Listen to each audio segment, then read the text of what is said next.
नामो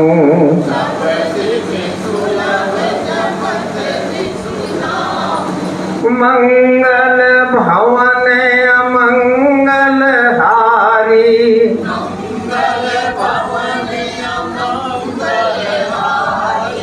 उमा सहित जेहि जप त्रिपुरारी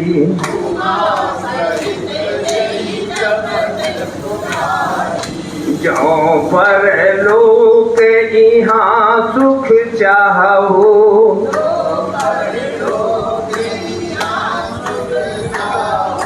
तो मम बचन हृदय दृढ़ गाहु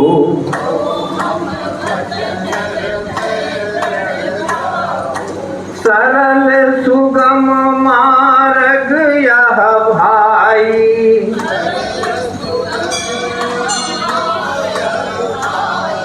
भगति मोरी पुराण श्रुति गाई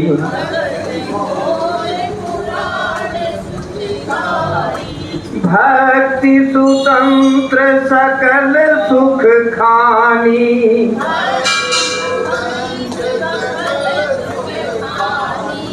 बिनु सत्संग न पावई प्राणी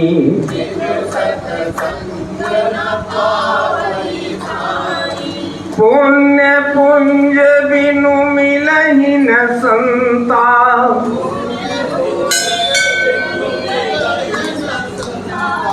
सत्संगति संस्कृति करयंता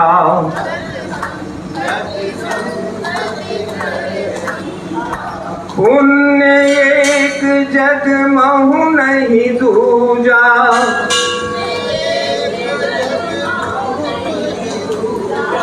मन क्रम भजन मन क्रम भजन विप्र पद पूजा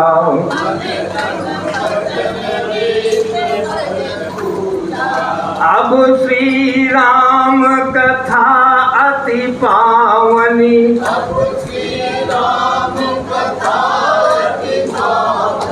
सब सिद्धि सुखद सब विधि सुखद दुख पुंज न सावनी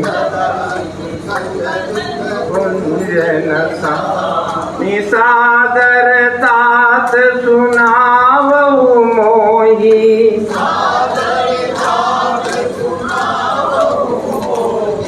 बार बार बिनवऊं प्रभु तोहि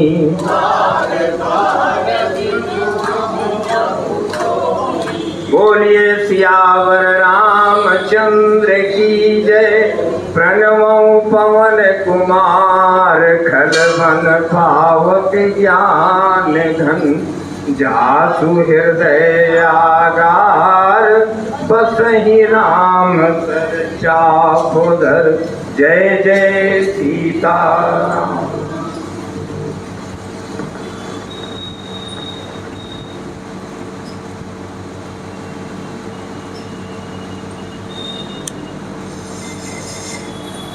वही वाला माइक लगा दो, वो बंद गया, उसको निकाल के उसी में लगा दो। भगवान की संकटों धाम की आए हम सभी इस पावन बेला में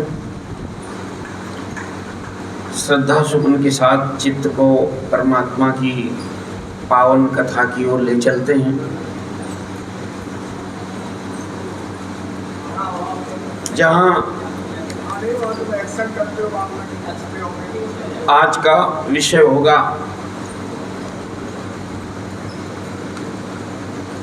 राजा जनक और नौ योगेश्वरों का संवाद। एकादश स्कंद अध्याय संख्या 2 श्लोक संख्या 10 से आप श्रवण कर रहे हैं। गत दिनों में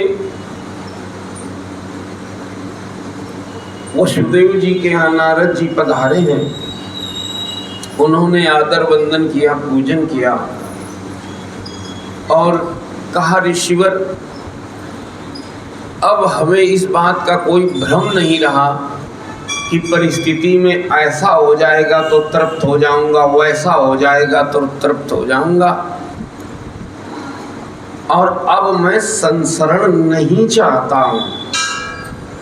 पूर्व जन्म में मैंने तपस्या की, लेकिन माया से मोहित होने के कारण आपसे मुक्ति न मांग करके हमने आपको पुत्र रूप में मांग लिया, और आप पुत्र रूप में आए भी। बहुत सुख मिला, सम्मान मिला, लेकिन दुख भी कम नहीं मिला, अपमान भी कम नहीं हुआ। इसलिए हे ऋषिवर, अब आप हमें वो ज्ञान दीजिए जिससे इस संसरण से मुक्ति। आगे कथा सुनाते हुए श्री सुखदेव जी महाराज कहते हैं, राजन एवं कृत प्रश्नो वसुदेवेन धीमता प्रीतस्तमाह देवर्षिर्हरे संस्मारितो गुणैः। राजन, बुद्धिमान वसुदेव ने ये प्रश्न जब उठ जाए भीतर से तो ये बुद्धिमत्ता का प्रतीक माना जाता है। कहा, बुद्धिमान वसुदेव जी ने भगवान के स्वरूप और गुण आदि के श्रवण के अभिप्राय से ही यह प्रश्न किया था। देवर्षि नारद उनका प्रश्न सुनकर भगवान के अचिंत अनंत कल्याणमय गुणों के स्मरण में तन्मय हो गए और प्रेम एवं आनंद से भरकर श्री सुखदेव जी से बोले। नारदोवाच, क्या बोले? सम्मगे तद्व्यवसितं भवता सावतर्षभ यत्प्रक्षसे भागवतान् धर्मान् त्वं विश्वभावनान्। यदुवंश शिरोमणि, तुम्हारा यह निश्चय बहुत ही सुंदर है। पहले तो आभार व्यक्त किया, मैंने एक तरह से उत्साहवर्धन किया, सम्मान किया एक तरह का, क्योंकि ये प्रश्न जिसके मन में उड़ जाए वो भी वंदनीय है। अब उसके माध्यम से एक तो जन कल्याण होगा,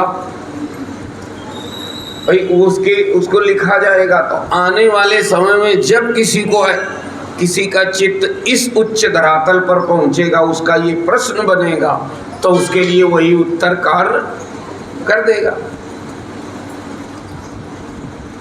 बोले हैं, अच्छा ये सामान्यतः नहीं उठता है ये प्रश्न, ये पीछे साधना है, भक्ति है, सत्कर्म है, तब भीतर ये प्रश्न उठता है कि अब हमें संसरण नहीं चाहिए।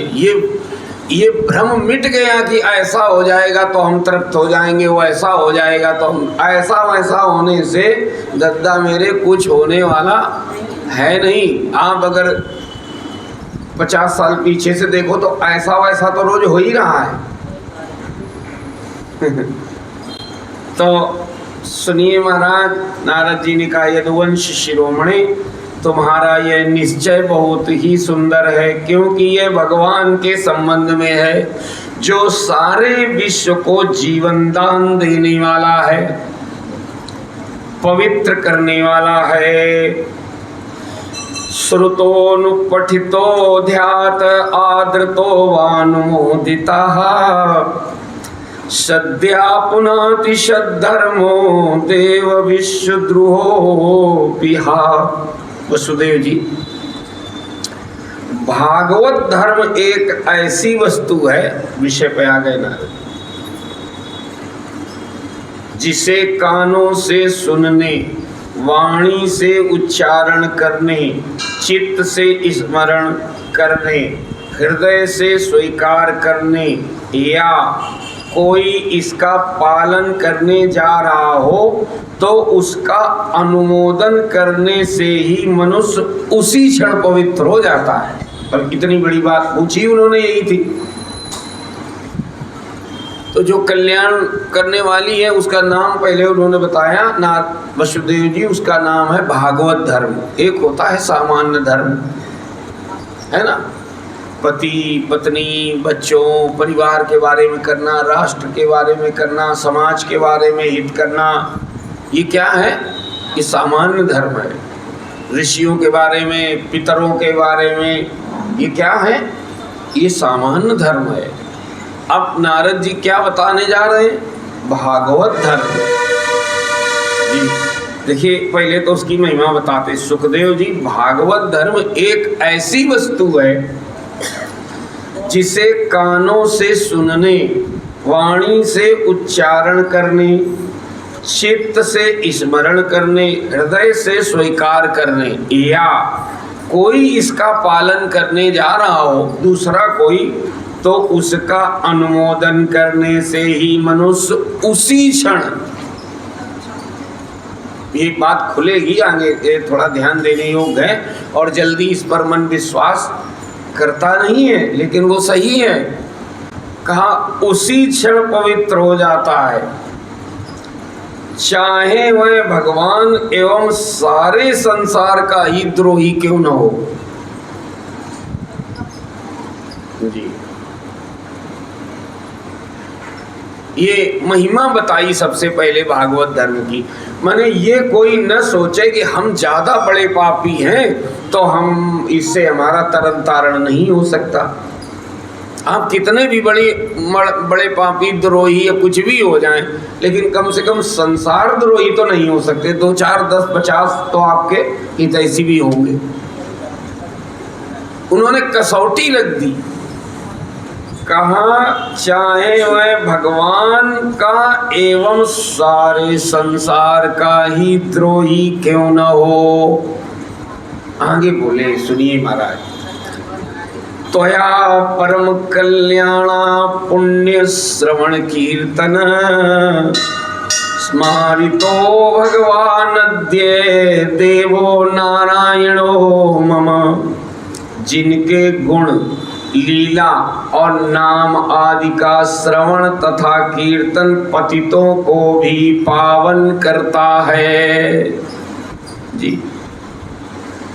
उन्हीं परम कल्याण स्वरूप मेरे आराध्य देव भगवान नारायण का तुमने आज मुझे स्मरण कराया। ये नारद जी कह रहे हैं पहले।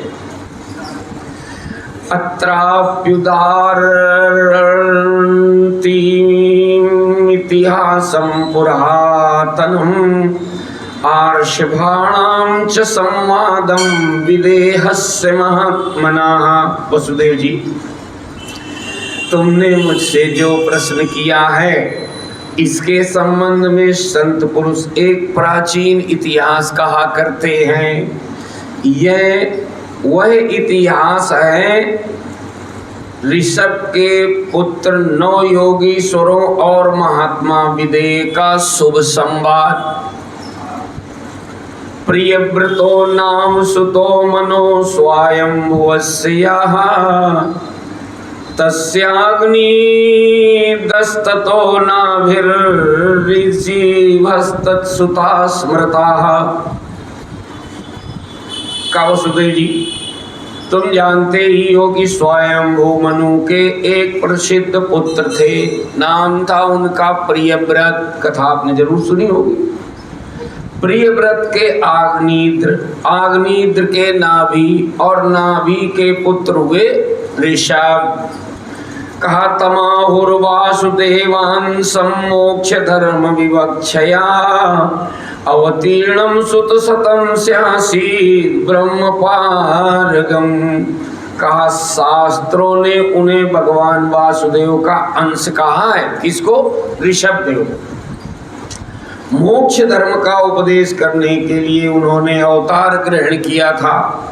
उनके 100 पुत्र थे और सब के सब वेदों के पारदर्शी विद्वान थे। पारदर्शी माने वेदों को आर पार देख लेते थे। मतलब इतने बड़े विद्वान थे। वेदों को महाराज पढ़ना और पढ़ने के बाद समझना इतना आसान नहीं है। नाम ले दो, 2-4 श्लोक, अगर एक तो सुनाना मुश्किल और सुनाने लग जाओ तो सुनने वाला मिलना मुश्किल। वो बहुत देर तक मन लगेगा नहीं अगर संस्कार ना हो तो। लेकिन ये ऐसे विद्वान हैं, आप ध्यान दे ही रहे हैं, आपका ध्यान गया होगा, जब नारद जी बताने जा रहे हैं उसके पहले उन्होंने कहा कि मैं आपके प्रश्न का उत्तर देता हूँ, लेकिन ये प्रश्न विदेह राज ने 9 योगेश्वरों से किया था।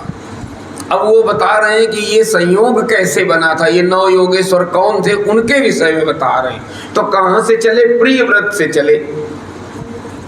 देखिए कैसे विस्तार से और आपकी संस्कृति में ये है कि जो बताया जाएगा वो प्रामाणिक है और वो परंपरा से है, पहले से है, ये मनगढ़ंत से बात नहीं बनती है जी। कोई भी गुरु अगर कोई शिष्य उससे प्रश्न करेगा तो वो ये पहले ये बताएंगे कि ये भैया ये यहाँ लिखा है, ऐसे यहाँ से हमने लिया है। माने ये टिप्टेड है, जिन लोगों ने पहले सुना है उनका कल्याण हो गया है, और ये विद्या परमात्मा से निर्झरित है, वो ये बता रहे हैं। किसी व्यक्ति के द्वारा बनाई गई, बताने के लिए हम जरूर हैं, ठीक है हम बता रहे हैं, जैसे हम आपको सुना जरूर रहे हैं, लेकिन ये हमारी बनाई हुई, ये तो सुखदेव जी सुना रहे हैं, हम तो पढ़ रहे हैं आपके सामने। ऐसे देखिए वो बता रहे हैं, पहले ये बता रहे हैं कि जो योगेश्वर आए और विदेह राज का संवाद शुरू, वो संयोग कैसे बना उस पर परिचय बताया है कि ये कौन है योगेश्वर। तो कहा कि जो प्रियव्रत के आग्निद्र के नाभि के पुत्र हुए ऋषभदेव, यहाँ तक बताया क्रम। अब कहा शास्त्रों ने उन्हें भगवान वासुदेव का अंश कहा है। किसको? ऋषभदेव। मोक्ष धर्म का उपदेश करने के लिए उन्होंने अवतार ग्रहण किया था। उनके 100 पुत्र थे। किसके बहनी? ऋषभदेव। हाँ, ऋषभदेव। और सब के सब वेदों के पारदर्शी विद्वान थे। आगे सुनिए महाराज। तेसाम वै भरतो ज्येष्ठो नारायण परायणः विख्यातम वर्ष में तद नामना भारतम अद्भुतम। उनमें माने वो 100 पुत्रों में सबसे बड़े राजर्षि भरत थे, जिनका पूर्व जन्म में फिर नाम जड़ भरत लोगों ने रख दिया था। वो सब आप कथाएं सुना करते हो। तो का भरत थे, वे भगवान नारायण के परम प्रेमी भक्त थे। उन्हीं के नाम से यह भूमि खंड जो पहले अजनाब वर्ष कहलाता था, भारतवर्ष कहलाया, जिसमें हम लोग रह रहे हैं। यह भारतवर्ष भी एक अलौकिक स्थान है जी। आगे बोले हैं शभुक्त भोगाम त्यक्त्वे माम निर्गतस्तपसा हरिम उपासीनस्तत्पदवीं लेभे वै जन्मभिस्त्रिभिः। कहा राजर्षि भरत ने सारी पृथ्वी का राज्य भोग किया, परंतु अंत में इसे छोड़कर वन में चले गए। वहाँ उन्होंने तपस्या के द्वारा भगवान की उपासना की और 3 जन्मों में वे भगवान को प्राप्त हुए। भाई पहले की तो वो हिरण वाली गलती हो गई जी, मैंने राजपाट छोड़ दिया लेकिन फंस कहाँ गए? हिरण के बच्चे में। तो ये भ्रम नहीं पालना चाहिए कि हमने इतना बड़ा त्याग कर दिया है तो हम छोटी चीज पे आसक्त नहीं हो सकते। ये शास्त्र सावधान एक तरह से कर रहे हैं, ऐसा कभी भ्रम मत पाल लेना। अरे हम तो इतना छोड़ के आए। भरत जी अपना श्रेष्ठ राज्य छोड़ करके आए और फंस कहाँ गए? हिरण के बच्चे में। तो एक जन्म वो गया, फिर एक जन्म हिरण वाला गया, फिर जब जन्म हुआ ब्राह्मण के यहाँ तब वो बता रहे हैं ध्यान करने के लिए। कथा हम पीछे सुन चुके। बोलिए हनुमान जी महाराज की। तो बोले हैं कि वहाँ उन्होंने तपस्या के द्वारा भगवान की उपासना की और 3 जन्मों में वे भगवान को प्राप्त हुए। तेषां नवदीप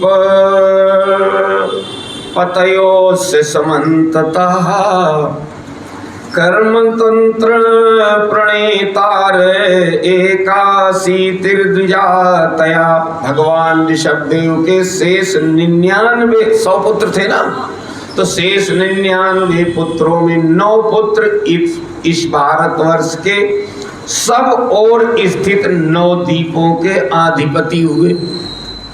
ये प्रियव्रत ने 9 द्वीपों में पृथ्वी को व्यवस्थित किया, आप सुन चुके। उसमें एक ये है जम्बू द्वीप, कुश, क्रौंच, सालमली, ये नाम है उनके 9 द्वीपों के जी। तो कहा 9 तो उसमें चले गए, एक भरत जी का तारण हो गया। कितने हो गए? 10। और बता रहे हैं 81 पुत्र कर्मकांड के रचयिता ब्राह्मण हो गए थे नहीं जी। ये भी हमने आपको निवेदन किया कि अगर कोई प्रयास करता है तो वो ब्राह्मणत्व को प्राप्त होता है, ऐसा भी शास्त्रों में वर्णन है। तो 81 पुत्र वो ब्राह्मण कर्मकांड के रचयिता ब्राह्मण हो गए। कितने बचे? 9। तो कहा शेष 9 सन्यासी हो गए। वे बड़े ही भाग्यवान थे। नवा भवन महाभागा मुनयोरार्थ संसिना श्रमणावातरसना आत्मविद्या विशारदा। कहाँ शेष 9 सन्यासी हो गए। वे बड़े ही भाग्यवान थे। उन्होंने आत्मविद्या के संपादन में बड़ा परिश्रम किया था। आत्मविद्या महाराज ऐसे मिलती नहीं है, और वास्तव में वे उसमें बड़े निपुण थे। वे प्रायः दिगंबर ही रहते थे जी, और अधिकारियों को परमार्थ वस्तु का उपदेश किया करते थे। ये नहीं कि चाहे जहां शुरू हो गए, ना ना ना ना। गूढ़ो तत्व न साधु दुरावई, लेकिन आरत अधिकारी जहां पावई। तो कहा और अधिकारियों को परमार्थ वस्तु का उपदेश किया करते थे। एक इसका अर्थ ये भी है, इधर भी ध्यान जाना चाहिए कि विप्र एक वैदिक शिव पूजा, गोस्वामी जी ने एक वर्णन दिया है ना। हर भगत काज नहीं तज हरि भजन काज नहीं दूजा। उसके जीवन में वो जो ब्राह्मण की वहाँ चर्चा बताते हैं, काकभूषणी जी के वो गुरु थे पूर्व जन्म के, कहा उनको तज हरि भजन काज नहीं दूजा, दूसरा कार्य उनके हाथ में नहीं था, वो केवल उतना ही करते थे। अब इसका मतलब ये भी है महाराज, जब चित्त बहुत जगह बटा होता है ना जी, थोड़ा इधर भी, थोड़ा ये भी करना है, थोड़ा वो भी करना है, थोड़ा ये भी कल्याण हो सकता है, लेकिन व्यवहार में विद्या में निपुणता नहीं आएगी जी, कि आप दूसरे को समझा दो, इतने निपुण हो जाओ। देखो किसी चीज को जानना अलग बात है, पढ़ना एक बात है, लेकिन पढ़ा देना ये दूसरी बात है। इसके लिए अलग तरह का समर्पण चाहिए। फिर ये भी समेटे हैं, वो भी समेटे हैं, ऐसा भी बनता नहीं है। किसी का बन जाए प्रणाम है, ठीक बात है, लेकिन शास्त्रों ने ये बताया कि विप्र एक वैदिक शिव पूजा तजी हरि भजन काज नहीं दूजा। देखो बरगला भले दिया जाए किसी को, लेकिन जल्दी से विद्या बिना समर्पण के इस प्रकार तो नहीं आती है कि आप पढ़ भी लें और पढ़ा भी दें जी। धन बल से या किसी और कारण से कहीं कुछ बाद में कैरियर बना, रिटायरमेंट के बाद भी आजकल लोग इस क्षेत्र में कैरियर बनाते हैं। भजन करना तो ठीक है, लेकिन अब ये भगवान जाने। हाँ, बोले अब क्या करेंगे? बोले अब हम एक टीम बना के कथा का करेंगे। तो आप कहो अच्छी बात है, स्वागत है, वंदन है, वो तो ठीक है, लेकिन वो वहाँ पे फिर कैरियर बनाने के लिए वो हो रहा। अब वहाँ से गवर्नमेंट ने तो रिटायर कर दिया लेकिन वो धंधा तो बन सकता है, लेकिन उससे काम नहीं चल सकता है। आप जो सोचो उन्होंने कहा विप्रेक वैदिक शिव पूजा। और अगर किसी के जीवन में बन जाए प्रणाम है, अच्छी बात है, लेकिन शास्त्रों ने ये बात कही विप्रेक वैदिक शिव पूजा, तजी हरि भजन काज नहीं दूजा। क्योंकि प्राय होता ही है हमारा संसार में, अगर आप अपने चित्त को टुकड़ों में बांटोगे, थोड़ा इसमें भी, थोड़ा उसमें भी, थोड़ा इसमें भी, थोड़ा इधर भी, तो फिर वो एकाग्रता बनती नहीं है, निपुणता तो उसे में प्राप्त नहीं होगी जी। तो देखिए ये जो 9 हैं, इनके बारे में कहा कि उन्होंने आत्मविद्या के संपादन में बड़ा परिश्रम किया था और वास्तव में वे उसमें बड़े निपुण थे। वे प्रायः दिगंबर ही रहते थे, माने विद्या के प्रति इतनी निष्ठा थी उनको कि वो वस्त्र नहीं पहनते थे, क्योंकि उसमें झंझट उनको लगता होगा कि अब ये भी जरूरत है तो फिर इसको प्रेस करो, फिर इसमें ये करो, हटाओ इसको। इस सामर्थ्य इतनी थी, लोग क्या कहेंगे ये उनको परेशान नहीं। कहा कि वो विदेहराज महात्मा निमि बड़े बड़े ऋषियों के द्वारा एक महान यज्ञ करा रहे थे, तो पूर्वोक्त 9 योगेश्वर स्वच्छंद विचरण करते हुए उनके यज्ञ में जा पहुंचे, ये बताया जा रहा। आगे बोले तान दृष्ट्वा सूर संकाशान महाभागवतान नृप, यजमानो नयो विप्रा सर्वे वोपतस्थिरे। कहा वसुदेव जी वे योगेश्वर, नारद जी कह रहे हैं वसुदेव जी वे योगेश्वर भगवान के परम प्रेमी भक्त और शूर के समान तेजस्वी थे, जो आ गए हैं निमिराज के यहाँ। उन्हें देखकर राजा निमि आवाहनीय आदि मूर्तिमान अग्नि और ऋत्विज आदि ब्राह्मण सब के सब उनके स्वागत में खड़े हो गए। उनकी महिमा इतनी थी कि वो सब खड़े हो गए जी। जो अनुष्ठान कर रहे थे प्राय उसमें खड़ा हुआ नहीं जाता है, लेकिन महाराज वो इतने जी महिमावंत हैं। कहा ब्राह्मण सब के सब उनके स्वागत में खड़े हो गए। विदेहस्तान विप्रेत नारायण परायणान, प्रीता संपूजयान चक्रे आसनस्थान यथार्हता। का विदेहराज निमि ने उन्हें भगवान के परम प्रेमी भक्त जानकर, देखो वो परम प्रेमी हैं और निमिराज उस बात को जान भी गए। ये बड़ी बात है महाराज, किसी कोई व्यक्ति सामने आए और हम उसको पहचान जाएं, इसमें विवेक की आवश्यकता पड़ती है। और विवेक बिना सत्संग के, बिनु सत्संग विवेक, इसका मतलब ये जो निमिराज हैं, जो विदेहराज हैं, ये पूर्व के सत्संगी हैं, ये प्रमाण है इस बात का। तो क्या बोले हैं, कहा विदेहराज निमि ने उन्हें भगवान के परम प्रेमी भक्त जानकर यथा योग आसनों पर बिठाया और प्रेम तथा आनंद से भरकर विधि पूर्वक उनकी पूजा की। कैसे पूजा की है? विधि काम चलाओ नहीं, विधि पूर्वक। अच्छा भाई, कहा तान रोचमानान सुरुचा ब्रह्मपुत्रोपमान नव, प्रपक्ष परम प्रीता प्रस्त्रयावनतो नप।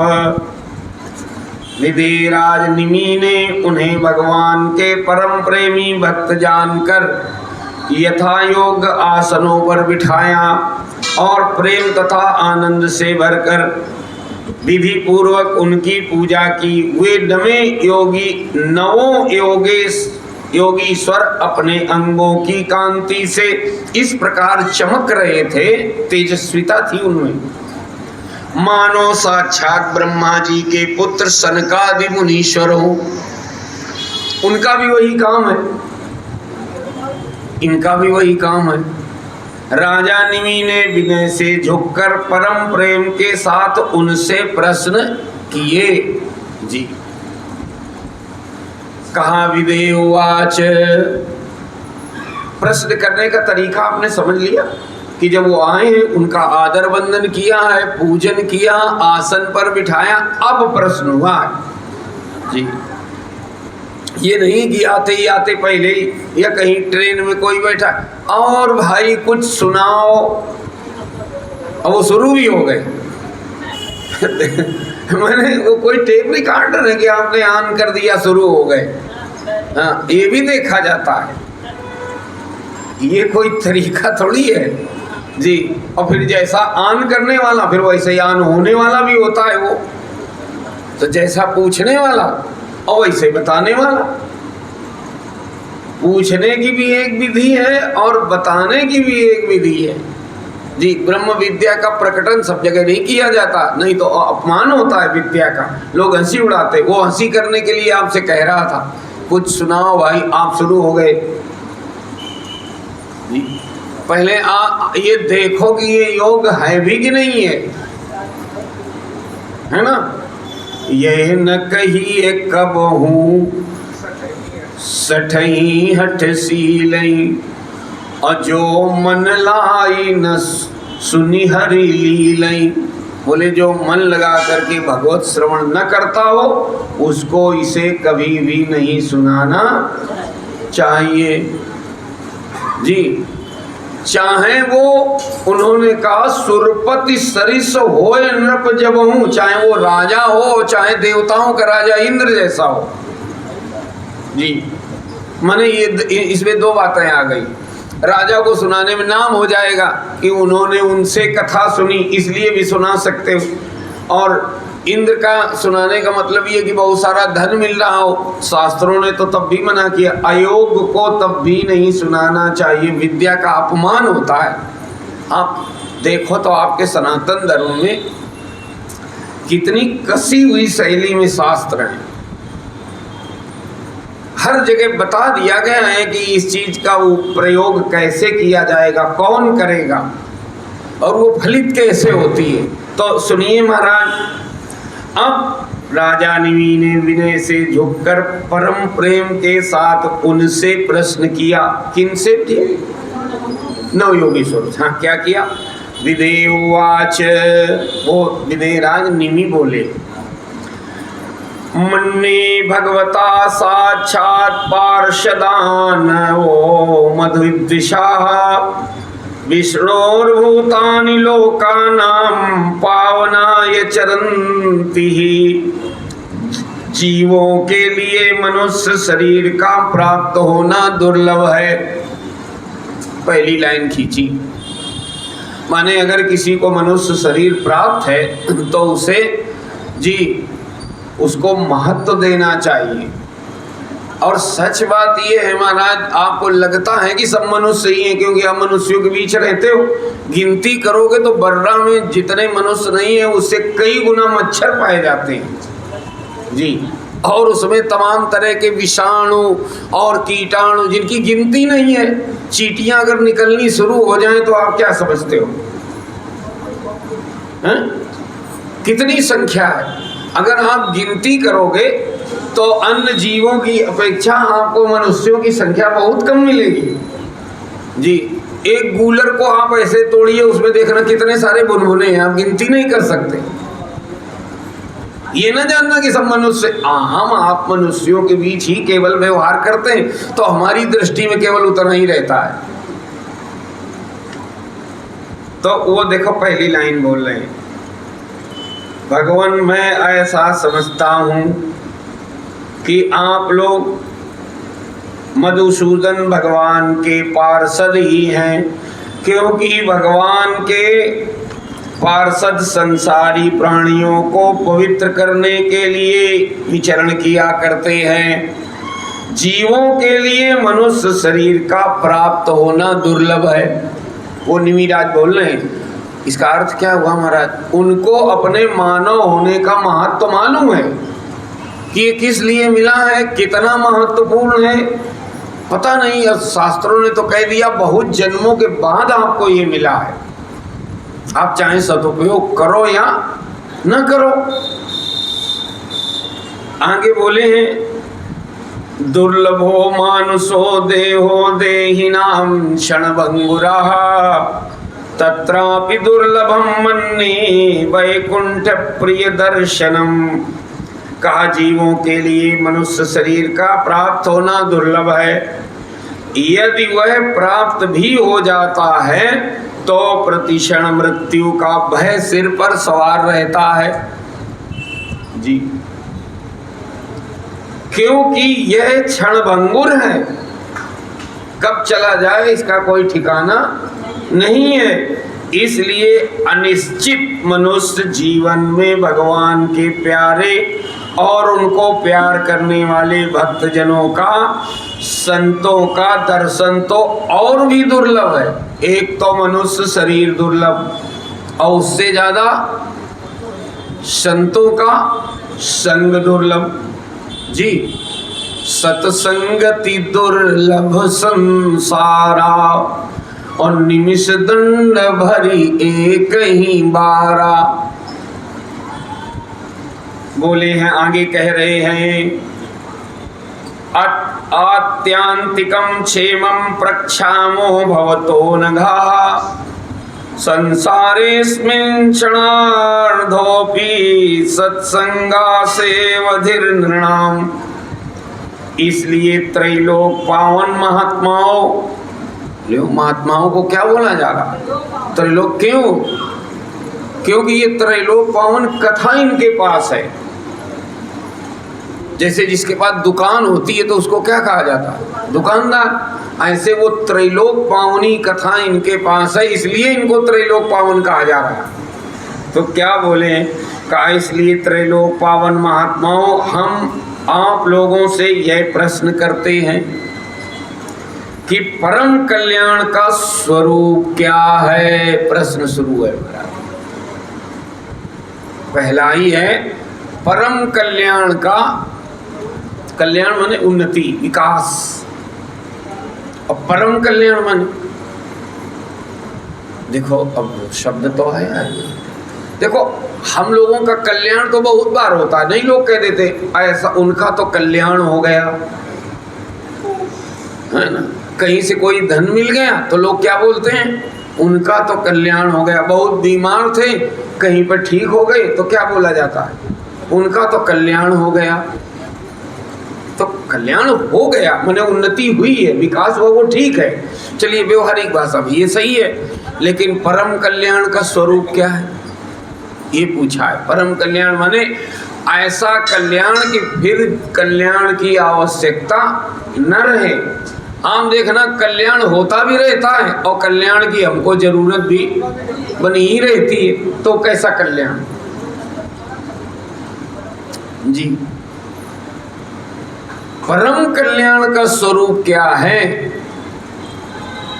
ऐसा कल्याण कैसे होता है जिससे फिर हमें कल्याण की जरूरत न पड़े, उसको कहते हैं परम कल्याण। कहा है कि परम कल्याण का स्वरूप क्या है? पहले तो हमें आप स्वरूप बताइए, और उसका साधन क्या है कि वो परम कल्याण मिलता कैसे है, होता कैसे है, प्राप्ति कैसे होती है। अरे भाई कोई चीज है ऐसी है ये तो बता दी गई, लेकिन होने भर से तो बात नहीं बनती है ना, मिलेगी कैसे ये भी तो बताएं जी। तो बोले देखिए प्रश्न सुनिए, अगर प्रश्न आपको समझ में आएगा तो उत्तर में फिर रस आएगा आपको, केवल कहीं सुनी बात नहीं रहेगी। बोले हैं हम आप लोगों से यह प्रश्न करते हैं कि परम कल्याण का स्वरूप क्या है और उसका साधन क्या है। इस संसार में आधे क्षण का सत्संग भी मनुष्य के लिए परम निधि है। ये राजा निमि ही बोल रहे हैं अभी, इसका मतलब उन्हें सत्संग का स्वभाव पूर्व से है। आगे कहा है धर्मान भागवतान ब्रूत यदि न श्रुतये क्षमम् ये प्रश्ना प्रपन्नाय दास्यत्यात्मानमत्यजाः। योगेश्वरो, यदि हम सुनने के अधिकारी हों तो आप कृपा करके भागवत धर्मों का उपदेश कीजिए। ये विनम्रता है जी। अगर आप हमें इस लायक समझते हो तो आप कृपा करके हमको श्रवण कराइए। कहाँ है योगेश्वरो, यदि हम सुनने के अधिक, ये विनम्रता है। बिना विनम्रता की ये विद्या पचती नहीं है। सुन भी ली जाए तो टिकेगी नहीं जी। कहाँ, यदि हम सुनने के अधिकारी हों तो आप कृपा करके भागवत धर्मों का उपदेश कीजिए, क्योंकि उनसे जन्म आदि विकार से रहित एक रस भगवान श्री कृष्ण प्रसन्न होते हैं सुनने से। देखिए, और उन धर्मों का पालन करने वाले शरणागत भक्तों को अपने आप तक का दान कर डालते हैं। ये निमि राजा ही बता रहे हैं। श्री नारदोवाच का एवं ते निमिना पृष्ठा वसुदेव महात्माः प्रतिपूज्या ब्रुवन् प्रीत्या सदस्य तुजम नृपम। देवर्षि नारद ने कहा, वसुदेव जी, ये वसुदेव जी को सुना रहे हैं। कौन? नारद जी। जब राजा निमि ने उन भगवत प्रेमी संतों से यह प्रश्न किया, तब उन लोगों ने बड़े प्रेम से उनका और उनके प्रश्न का सम्मान किया। प्रश्न करने वाला भी सम्माननीय है और प्रश्न भी सम्माननीय है। मैंने कहा ना, पीछे अगर सत्वगुण नहीं है, आराधना नहीं है, भगवत प्रीति की इच्छा नहीं है, तो ये प्रश्न ही नहीं बनेगा। अगर प्रश्न बना है किसी के भीतर तो वो इस बात का परिचय खुद करा रहा है। देखो, व्यक्ति का प्रश्न भी बताता है कि इनका धरातल क्या है।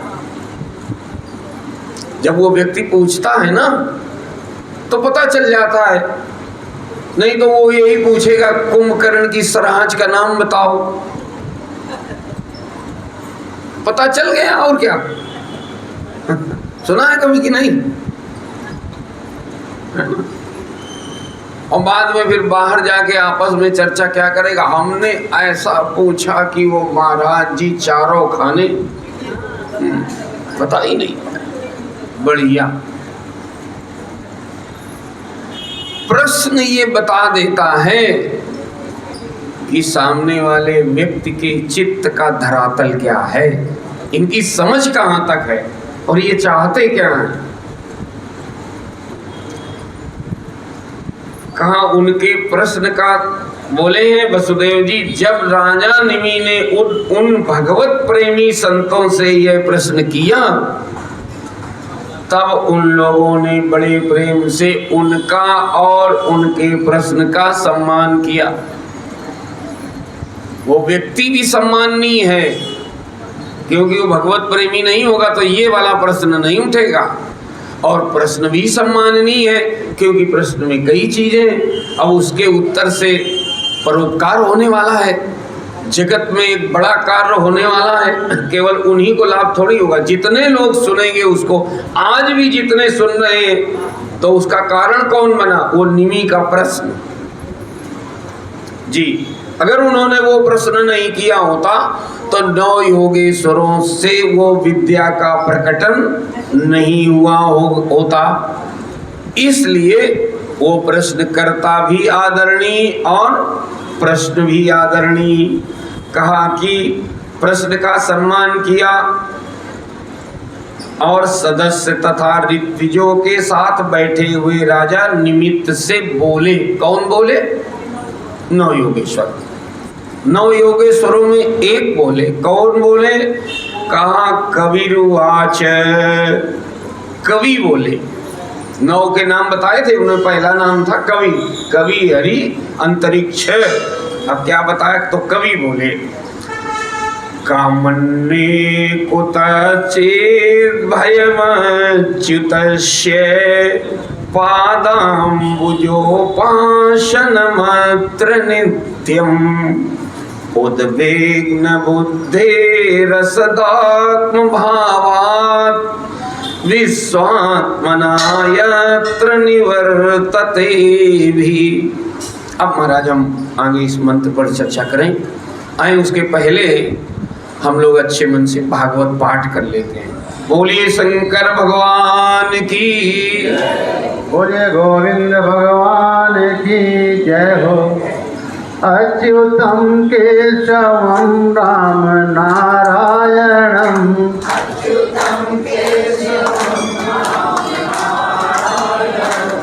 अच्युतम केशवम राम नारायणम,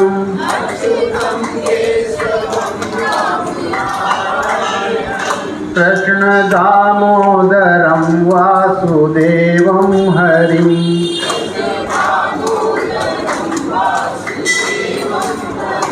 कृष्ण दामोदरम वासुदेवम हरिम,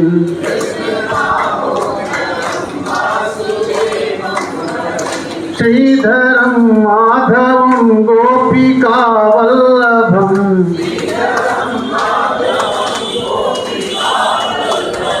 श्रीधरम माधवम गोपिका वल्लभम,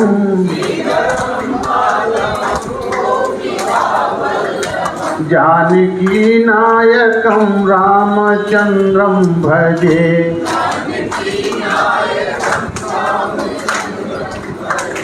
जानकी नायकम रामचंद्रम भजे।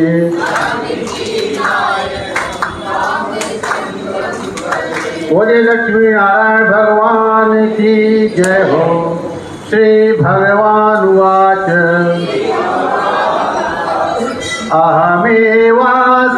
अहमेवासमेवाग्रे नान्यद्यत्सदसत्परम् पश्चादहं यदेतच्च यो वशिष्येत सोऽस्म्यहम्। द्वितीयर्थं यत् प्रतीयेत न प्रतीयेत चात्मनि तद्विद्यादात्मनो मायाम् यथा भासो यथा तमः यथा महान्ति भूतानि भूतेषु चावचेष्वनु प्रविष्टान्यप्रविष्टानि तथा तेषु न तेष्वहम्। एतावदेव जिज्ञास्यम् तत्त्वजिज्ञासुनात्मनः अन्वयव्यतिरेकाभ्याम् यस्यात् सर्वत्र सर्वदा। बोलिए गोविंद भगवान की जय हो। बड़ी दिव्य चर्चा चल रही है भागवत के श्रेष्ठ प्रसंगों में। एक ये श्रेष्ठ प्रसंग है, बड़ी महिमा है इन 9 योगेश्वर संवाद की जो आप श्रवण करने जा रहे हैं। उसमें पहले ही योगेश्वर कवि उत्तर दे रहे हैं राजा निमि का ये प्रश्नों का राजन भक्त जनों के हृदय से कभी दूर न रहने वाले अच्युत भगवान के चरणों की नित्य निरंतर उपासना ही इस संसार में परम कल्याण आत्यांतिक क्षेम है। पूछा क्या था उन्होंने? परम कल्याण का, जल्दी जल्दी बोलो, स्वरूप क्या है? ध्यान रखना, उत्तर वहीं से देंगे। पहली लाइन खींची है कि स्वरूप ये है। कहा राजन, भक्त जनों के हृदय से कभी दूर न होने वाले अच्युत भगवान के चरणों की। अब तो ध्यान आपका गया होगा, परमात्मा का जो स्वरूप है वो कभी आपसे भिन्न, आप उससे भिन्न नहीं हो सकते। जो उनका लीला रूप है वो तो द्वितीय जैसा दिखाई देता है नहीं। जी, फिर से दोहराऊं, आपको लगता होगा कभी कि ये प्रमाण बार बार आ रहा है, हमारी समझ कुछ भी हो, इससे क्या मतलब। और एक बात निवेदन करूं आपको, बिना इस स्वरूप को जाने बात बनती नहीं है। परम कल्याण तो नहीं होता है। परम कल्याण माने आगे जरूरत बनी रहेगी फिर भी अगर और कुछ हुआ है। यहां तक कि ध्रुव जी को भगवान बाहर मिले, मालूम है, बाद में उन्हें फिर से तपस्या करनी पड़ी, क्योंकि जो अपने से अभिन्न परमात्मा हैं, जब तक उनके बारे में समझ नहीं आएगी तब तक बात नहीं। वसुदेव जी, अरे वसुदेव जी तो रोज भगवान को देखते थे, उनके तो पुत्र बन करके आए थे, मुझे याद है आपको, और वो जानते भी थे कि ये भगवान है, लेकिन महाराज बात बनी नहीं। जी, या ये कि ये चित्तवृत्ति उस धरातल पर नहीं पहुंची। जब पहुंची तब नारद जी आए हैं और अब उस परमात्मा की चर्चा नौ योगेश्वर संवाद सुना करके कर रहे हैं, जो भक्त जनों के हृदय से कभी दूर न रहने वाले। एक बात कही, नाम उनका क्या रखा? अच्युत भगवान। अच्युतम केशवम राम नारायणम, आप लोग सुनते रहते हैं ना। अच्युत माने जो कभी न्यून नहीं होता। आपका, हमारा मन, आप और हम, देखना कभी कितनी अच्छी अच्छी बातें करते हैं और कितने अच्छे अच्छे कर्म करते हैं, ऐसा लगेगा और हम बोलेंगे नहीं है, हाँ, लेकिन कभी कभी कितने नीचे उतर जाएं, बुरा न मानना भाई मुनीष भैया, तो च्युत हो गए। च्युत हो गए माने नीचे गिर गए। तो अच्युत माने जो कभी नीचे नहीं आते, किसी समय में, किसी स्थान में, चाहे वो स्वरूप में हो चाहे वो लीला रूप में हो, वो तब भी अच्युत ही रहते हैं, सम रहते हैं। कभी जरूर सुना होगा, निर्विकार है, उनमें कोई परिवर्तन जो होता ही नहीं, तो उठने गिरने का कोई मतलब नहीं। ये तो हम लोग होते हैं, कभी एकदम से बहुत बड़े सज्जन हो जाते हैं, है ना, अरे कहो बहुत बड़े साधक हो जाए, होना भी चाहिए, लेकिन कभी कभी महाराज ऐसी हल्की बातें और इतने नीचे, है ना। तो देखिए क्या बोल रहे हैं, ये महंगे शब्द हैं महाराज, बहुमूल्य हैं। कहा राजन, भक्त जनों के हृदय से कभी न दूर होने वाले। पहले ही लाइन है, अगर इसका हम लोग आदर दें तो फिर ये समझ बन जाएगी कि परमात्मा तो हमसे दूर नहीं है। जी, केवल पहचानने की जरूरत है।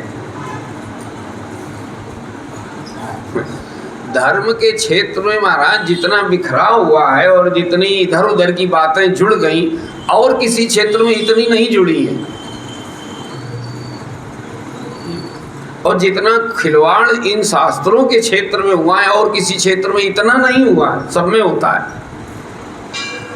जी सुनिए महाराज, कहा राजन, भक्त जनों के हृदय में हृदय से कभी दूर न होने वाले। आप चाहे मानो तो भी दूर नहीं है और न मानो वो तो भी दूर नहीं है। अच्युत भगवान के चरणों की नित्य निरंतर उपासना ही, नित्य निरंतर माने मणि भक्ति, ऐसा कभी न हो जब हमें वो विस्मृत हो। कहा भक्तजनों के हृदय से कभी दूर न होने वाले अच्युत भगवान के चरणों की नित्य और निरंतर जी, सब समय और सब जगह उपासना ही इस संसार में परम कल्याण माने आत्यांतिक क्षेम है, ये बता दिया, यही स्वरूप है। ऐसी निरंतरता माने हमें सदैव वो याद बनी रहे। हमने पीछे निवेदन किया होगा, करते रहते हैं आपको, ये असंभव नहीं है। जैसे आपको देह नित्य निरंतर याद रहता है, ये याद रहता है कि मैं मनुष्य हूं, इसको भूल करके आप कभी जीते नहीं हो जी। सोते जागते स्वप्न में भी आप देह ही बने रहते हो। स्वप्न में आप कभी मनुष्य के अलावा कोई दूसरी देह नहीं बने होंगे, बन भी नहीं सकते, क्योंकि वो इतना पक्का है, इतना दृढ़ है, जबकि वो झूठ है, जबकि वो झूठ है, अभ्यास से सिद्ध है, और जबकि ये सत्य है। तो जब कोई चीज अभ्यास से सिद्ध हो जाए और वो इतनी पक्की हो सकती है, तो फिर अगर कोई ज्ञान से सिद्ध हो जाए और सत्य हो तो वो कितनी पक्की हो सकती है। आप सोचना कभी इस पर।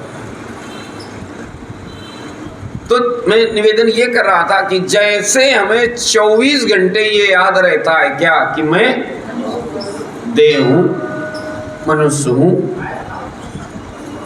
खाना खाते समय भी, बोलते समय भी, चलते समय भी, ये कैसे पक्का हो गया, इस पे विचार करना है, वो अलग बात है, लेकिन हो तो गया है। ये नित्य भी याद रहता है और निरंतर भी याद रहता है, सब समय और सब जगह। आपको पता रहता है कि मैं देह हूं। ऐसे ही ये बात चित्त में बन जाए कि मैं चिन्मय सत्ता परमात्मा से अभिन्न हूं। अभी 7वें दिन परीक्षित को बन जाएगी, वो बना देंगे, इसीलिए सुना रहे हैं। सुखदेव जी महाराज ऐसा बढ़िया सुनाते हैं कि 7वें दिन परीक्षित को मैं देह हूं ये गलत मान्यता हट जाती है और मैं चिन्मय सत्ता हूं ये सही मान्यता दृढ़ हो जाती है।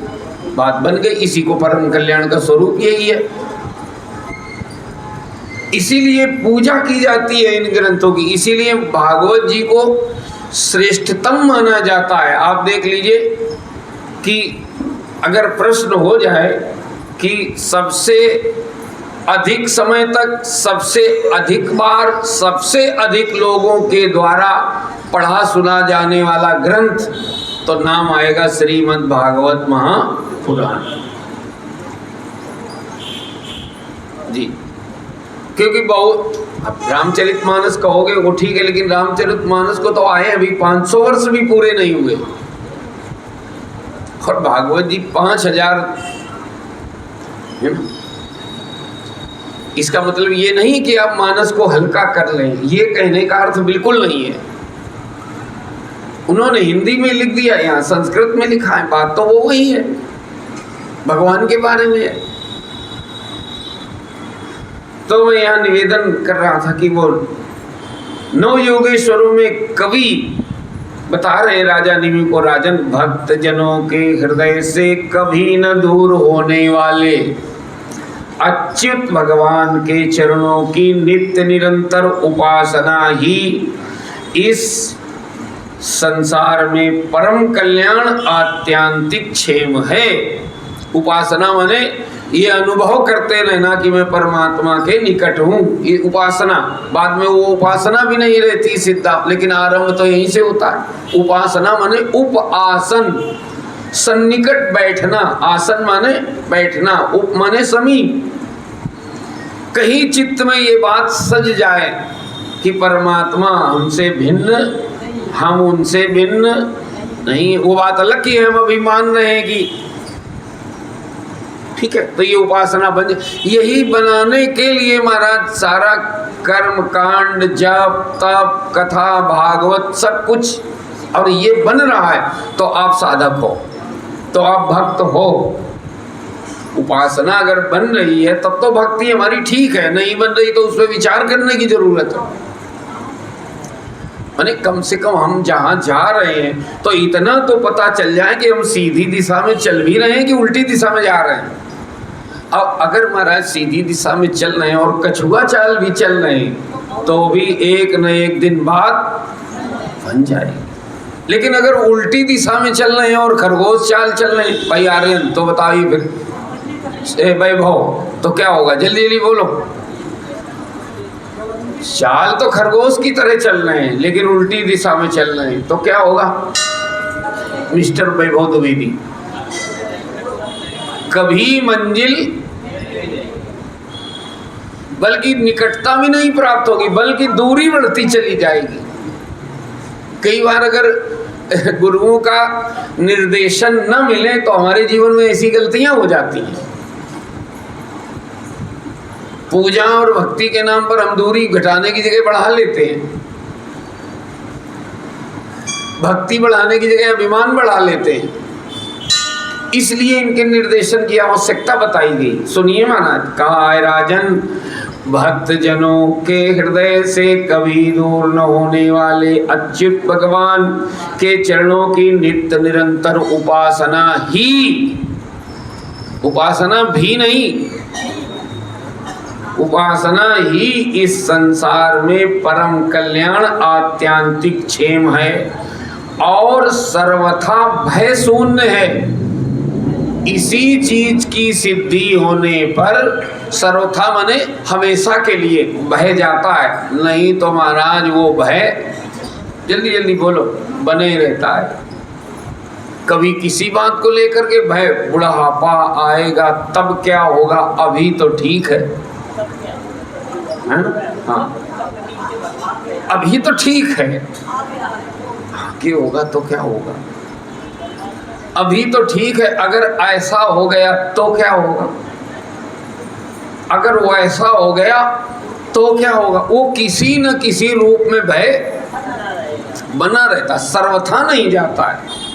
लेकिन ये बिंदु चित्त में धारण हो जाए, कहा और सर्वथा भय शून्य है, ऐसा मेरा निश्चित मत है। निश्चित माने अकंप मान्यता, दृढ़ विश्वास, पक्का अविचल मान्यता जी। देह गेह आदि तुच्छ एवं देह, देह तो आप समझते हो, गेह माने घर, देह गेह आदि, अब घर और संसार ये सब जोड़ना पड़ेगा उसी में।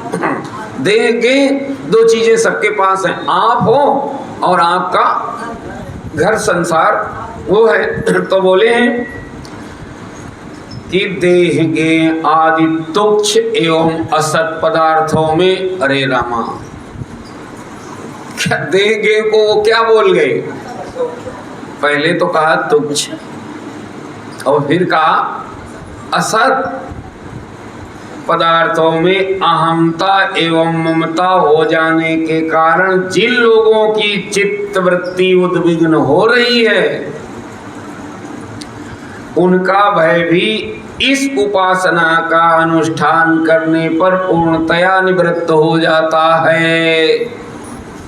लोग चाहे जो कुछ कहें, लेकिन योगेश्वर उपाय तो बता रहे हैं, नहीं निवृत्त हो रहा है तो इस उपासना में कहीं कमी है, ये देखना चाहिए। क्या बोले हैं, कहा मेरा निश्चित मत है कि देह के आदि तुच्छ एवं असत पदार्थों में क्षुद्र हैं और ये असत हैं, माने बिना हुए ही जी, ये महत्वपूर्ण दिखाई दे रहे हैं हमको। अहमता एवं ममता हो जाने के कारण दो बातें हो गई हैं इसमें। अहमता, अहमता माने देह मैं हूँ, देह में क्या हो गई अहमता, और गेह में क्या हो गई ममता। शरीर मैं हूँ, घर संसार मेरा है, सारे झंझटों की जड़ यहीं से बनी है। जड़ अगर बिगाड़ दोगे तो फिर झंझट का पेड़ बिगड़ जाएगा, सूख जाएगा। जड़ अगर बनी रहेगी तो अगर आप ऊपर पत्ते अत्ते इधर उधर करो भी, जल्दी जल्दी बोलो तो फिर हरा हो जाएगा।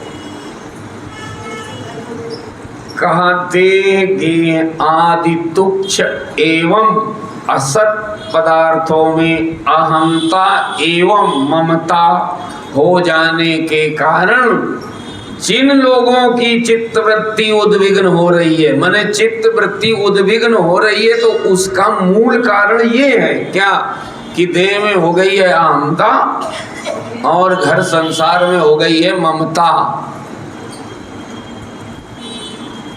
इसका ये भी मतलब है कि जब तक ये नहीं हटेगा तो उद्विग्नता मन से जाएगी नहीं। मन में जो विचलन है, जो मन में कंपन है ना, वो इसके कारण है। आप कुछ और समझ रहे हो, आप सोच रहे हो इनके कारण, इन्होंने ऐसा कर दिया इसलिए हमारे मन में उद्विग्नता है, उन्होंने वो ऐसा कर दिया, ये भाग्य ऐसा कर रहा है, वो ठीक है, वो भी कोई कारण हो सकता है, लेकिन मूल कारण वो ये बता रहे हैं योगेश्वर। इसीलिए तो उन्हें योगेश्वर कहा जाता है। महाराज योगेश्वर संवाद बड़ा महत्वपूर्ण विषय है भागवत जी का।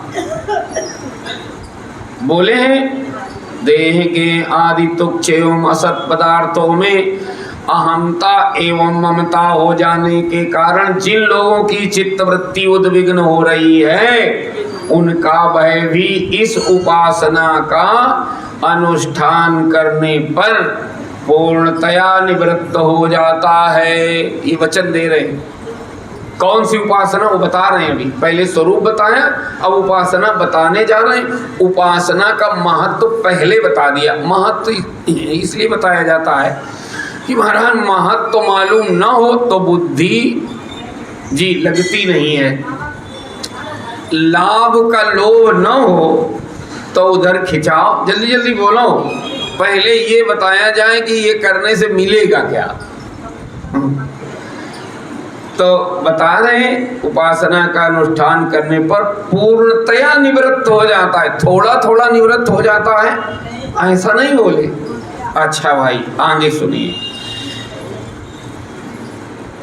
एवै भगवता प्रोक्ता उपायात्म लब्धये अंजा पुंसाम विदुषाम विद्धि भागवतान हितान। कहा भगवान ने भोले भाले अज्ञानी पुरुषों को भी सुगमता से साक्षात अपनी प्राप्ति के लिए जो उपाय स्वयं श्री मुख से बतलाए हैं उन्हें ही भागवत धर्म समझो। स्वरूप बता रहे हैं।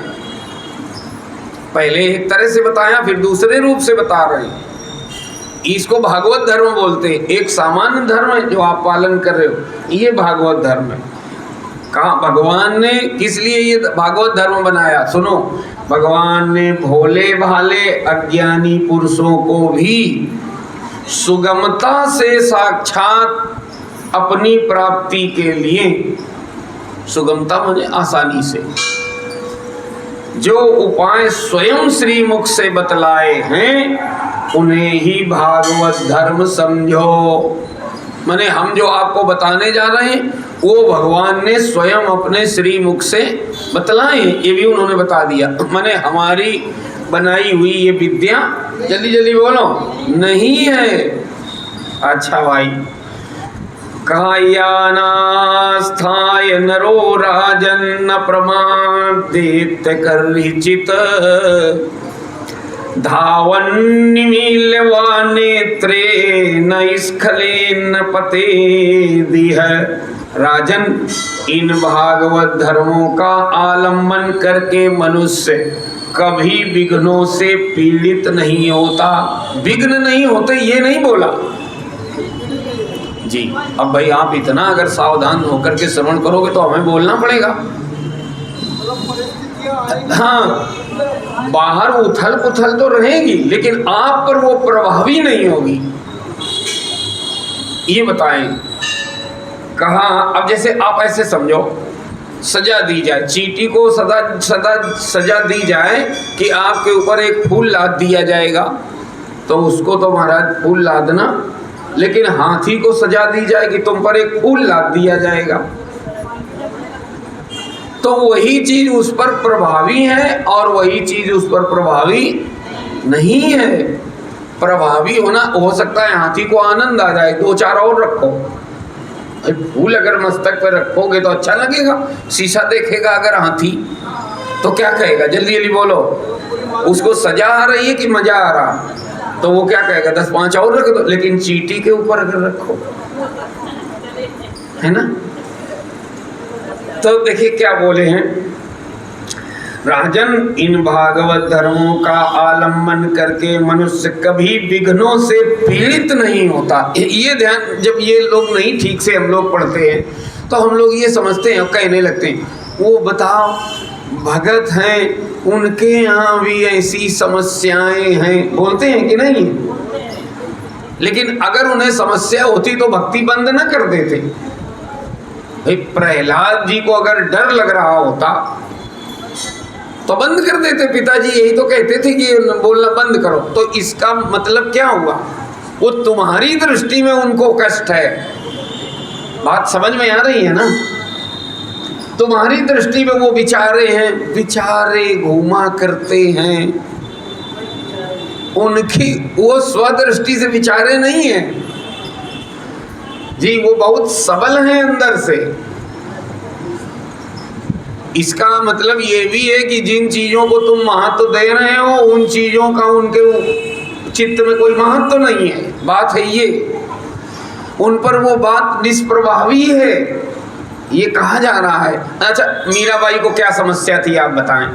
और अगर समस्या होती तो भगवत नाम गाना बंद कर देती, तो उसका मतलब क्या हुआ? मतलब ये है कि जो बाहर जो लोग अपमान करते थे, ये वो करते थे, ये उन पर कोई भी चीज प्रभाव नहीं डाल रही थी, ये बताया जा रहा है महाराज। सुनिए राजन, इन भागवत धर्मों का आलम्बन करके मनुष्य कभी विघ्नों से पीड़ित नहीं होता। विघ्न होते हैं जी, लेकिन वो विघ्न उसको पीड़ा नहीं पहुंचाते। और नेत्र बंद करके दौड़ने पर भी, अर्थात विधि विधान में त्रुटि हो जाने पर भी, न तो मार्ग से स्खलित ही होता है और न तो पतित फल से वंचित ही होता है। बोले अब मैं वो मार्ग वो बताने जा रहा हूं जिस पर आंख बंद करके भी अगर दौड़ोगे तो भी व्यक्ति गिरता भटकता नहीं है। अब महाराज इस पर आगे की चर्चा आप कल। मुझे है प्रेम भोले से, जगत रूठे तो रूठन दे। मुझे है प्रेम भोले से, जगत रूठे तो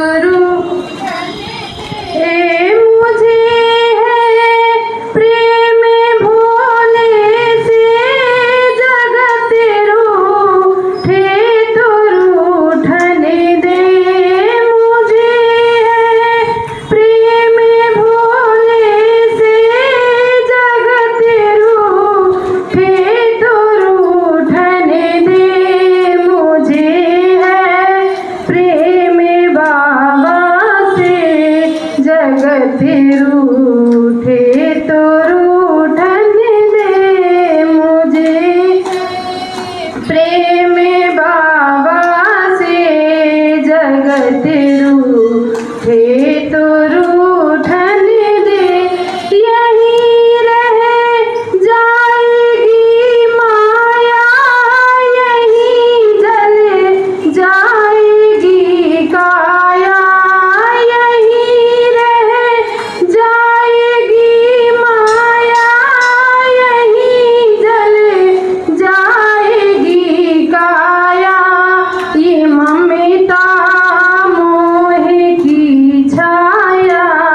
रूठन दे धरी सरे पापों की गठरी मेरे भोले ने है झटकी धरी सरे पापों की गठरी मेरे भोले ने है झटकी मेरे महाकाल ने पटकी मेरे महाकाल ने पटकी अगर टूटे तो टूटन दे मुझे बाबा से जगत रूठे तो रूठन दे अंत कोई काम ना आता पुत्र माता पिता भ्राता अंत कोई काम ना आता पुत्र माता पिता भ्राता सकल संसार से नाता सकल संसार से नाता अगर छूटे तो छूटन दे मुझे है प्रेम बाबा से गते